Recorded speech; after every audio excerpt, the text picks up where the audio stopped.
बिस्मिल्लाहिर्रहमानिर्रहीम। आज हमारा बायोलॉजी का जो टॉपिक है वो है पार्किंसन डिजीज़। पार्किंसन बीमारी है, इसको हम असाबी बीमारी भी कहते हैं। ये हमारे असाबी निज़ाम की एक बीमारी होती है। लेकिन पार्किंसन डिजीज़ स्टार्ट करने से पहले आपसे मेरी यही रिक्वेस्ट है कि आप लोगों ने अभी तक अगर मेरा यूट्यूब चैनल असेम हंज़ोलॉजिस्ट सब्सक्राइब नहीं किया तो आप मेरे यूट्यूब चैनल असेम हंज़ोलॉजिस्ट को सब्सक्राइब करें, इस वीडियो को एंड तक वॉच करें और अपने फ्रेंड के साथ शेयर करें। अब हम बढ़ते हैं अपने टॉपिक की तरफ। पार्किंसन डिजीज या पार्किंसन की जो बीमारी है या ये एक असाबी बीमारी भी होती है, ये क्या होती है? Parkinson disease is a progressive neurological disorder. ये एक बतदरीज असाबी बीमारी होती है। The first sign are problem with movement. इसकी जो पहली अलामत होती है वो जो मूवमेंट होती है, हरकत होती है, उसमें क्या हो जाते हैं? मसले पैदा हो जाते हैं। Smooth and coordinated body muscles movement are made possible by dopamine. हमारे ब्रेन के अंदर एक सब्सटेंस होती है, एक केमिकल होती है जिसको हम डोपामीन कहते हैं। यानी जो हमारे बॉडी की जो स्मूथ और कोऑर्डिनेटेड मसल्स होती है, मसल की जो मूवमेंट होती है, वो डोपामीन की वजह से पॉसिबल होती है या मुमकिन होती है। यानी डोपामीन क्या है? A substance in the brain. दिमाग के अंदर ये एक चीज होती है, सब्सटेंस होती है। Dopamine is produce in a part of the brain called substantia nigra.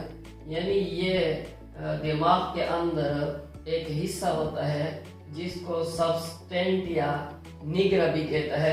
उसमें ये डोपामीन प्रोड्यूस होता है या पैदा होता है।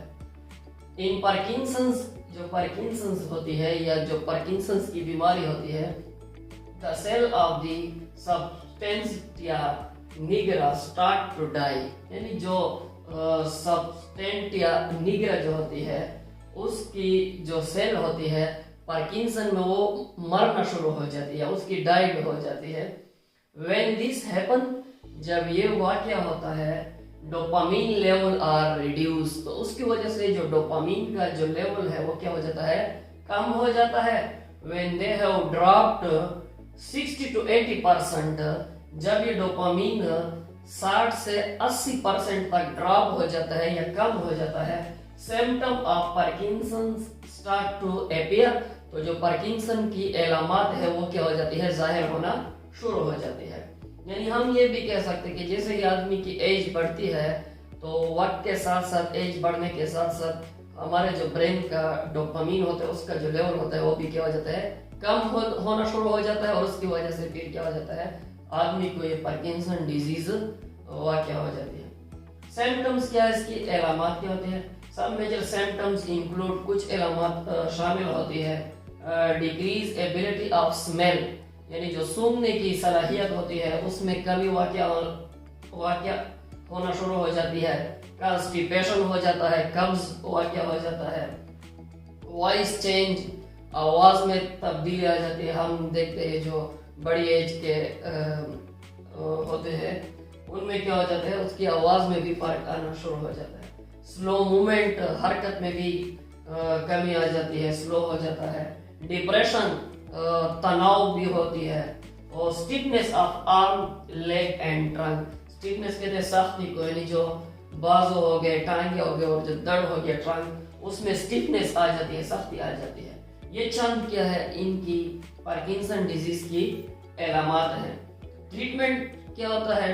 पार्किंसन डिजीज का जो इलाज होता है, treatment for Parkinson relies on a combination of, यानी जो पार्किंसन डिजीज की जो ट्रीटमेंट है बेसिकली तो डॉक्टर हजरात जो होते हैं वो दवाई तजवीज करते हैं, लेकिन इन 3 स्टेजेस पे ट्रीटमेंट इसकी हो सकती है। लाइफस्टाइल चेंजेस, हम अपनी जिंदगी गुजारने के जो तरीके हैं उसमें क्या करें? चेंजेस करें। ज्यादा स्ट्रेस ना लें और ज्यादा अपने आप को फैटिग ना करें, थकावट ना करें। तो लाइफस्टाइल के चेंज आने से भी पार्किंसन का जो रिस्क होता है वो कम हो जाता है।